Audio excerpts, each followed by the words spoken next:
We have Mike Davis from the Article 3 Project. Mike, you had this tweet from July of 2025. I guess just a thread answering everybody's questions about the files. And in it, you say, here's the problem with the mess. The FBI doesn't have the evidence many thought it did. There are not tapes with powerful men raping kids. There is not a list. Rolodex is already public, and the file is largely unreleasable for many reasons, including grand jury material, court records under seal, child protection of victims. And then you say 5, unsubstantiated, even double or triple hearsay, bogus claims. Mike, have you seen come true, or has the Transparency Act kind of overridden some of those initial concerns? The floor is yours. Transparency Act by Tom Massie and Ro Hanna, whatever the hell his name is, it did not produce the result they thought it would produce because they're morons. Congress created the Department of Justice. Congress funds the Department of Justice, and Congress is responsible for the oversight of the Department of Justice. When will we see justice? I'll tell you what I've not seen. I've not seen any arrests from the revelations in the files, over 3 million documents describing horrible things, describing unspeakable things. I mean, even Elvis Presley is in the Epstein files. Included in the letter is also a list of roughly 300 prominent individuals whose names appear in the Epstein files. While some had documented ties to others are listed despite no evidence they ever communicated with him, such as Elvis Presley, Princess Diana, Marilyn Monroe, and Kirk Cobain. Representative Ro Hanna accusing the DOJ of purposefully muddying the waters, writing on X to have Janis Joplin, who died when she was 17, in the same list as Larry Nassar, with no clarification of how either was mentioned in the files, is absurd. We had Jay Beecher on, who's a reporter on this. He was talking about the fact that it was actually Virginia Guthrie who was the one that popularized this idea of this large blackmail ring, that he had lists full of people he had compromise on.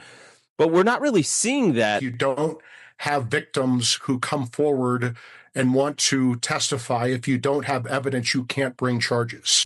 And if you are willing, please raise your hands if you have still not been able to meet with this Department of Justice.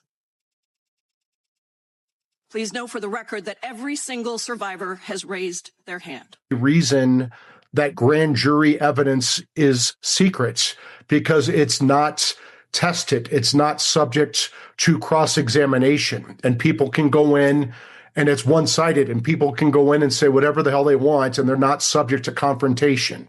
Mike, I've been very... He's contrarian. I'm the contrarian. I was skeptical about a lot of the stuff probably, since this really started to whip up last summer. It's worth emphasizing what you said, where, if you want to bring criminal charges, you need actual alleged specific acts by specific people. Now, would the survivors and victims who are here please stand up? Many of you actually have met with the Department of Justice and provided testimony and evidence. None. How many of you have reached out to offer to provide testimony and evidence? All of them. And of those all of you who have reached out, how many of you were denied or ignored by the Department of Justice? All of them. How many of you are still willing to speak to the Department of Justice? All of them. There's been this miasma around it where it's like, why isn't everyone being charged? Why aren't there arrests and convictions? But as you say, considering we have so many alleged victims of all of this. Well, let me make this other point that I think is important. If you want to bring accountability for the lawfare against President Trump, his aides, and his allies, then let's not demand that every good person in the Justice Department has to sit through months and months and months of document review on this Epstein BS. Reason we're not seeing accountability on lawfare right now is because Thomas Massie and his Democrat buddies have all the Trump Justice Department people up to their eyeballs in document review for many months. So what are we doing that at the DOJ, Pam Bondi, Harmeet Dillon, what are they doing that you think is getting missed by the noise that is Epstein? But I haven't seen any arrests or investigations here in the United States from this Department of Justice. What do we see? We see our FBI director celebrating in the locker room at the Olympics overseas.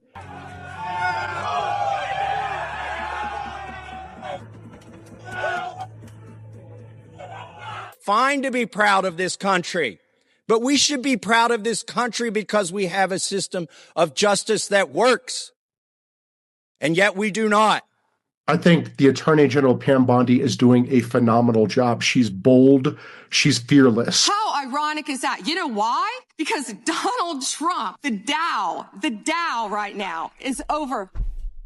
The Dow is over $50,000. I don't know why you're laughing. You're a great stock trader, as I hear, Raskin. Oh, my God. The Dow is over 50,000 right now. Americans' 401ks and retirement savings are booming. People, she brings charges. She dismisses bogus, politicized charges. She has bigger balls than all the Republican white male attorneys general before her. People are constantly attacking her, and it seems to align with this Epstein, Massie, weirdo crowd by diverting prosecutors and law enforcement agents to do this stupid Epstein review instead of actually going after crimes they can prosecute. Disagree with you. I think there is some more there with the Epstein stuff. I'm a big believer in the intel agency ties, but I think you're also right that the DOJ has what the DOJ has. The FBI has what the FBI has. We have no idea what happened to those files along the way. We have no idea what's been stripped out, what's been destroyed, what's been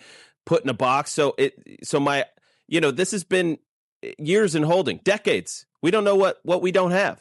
Final word to you. Here's the issue. All these Epstein freaks keep attacking Pam Bondi, who's doing a remarkable job given the terrible circumstances. So those two members of Congress can go to hell.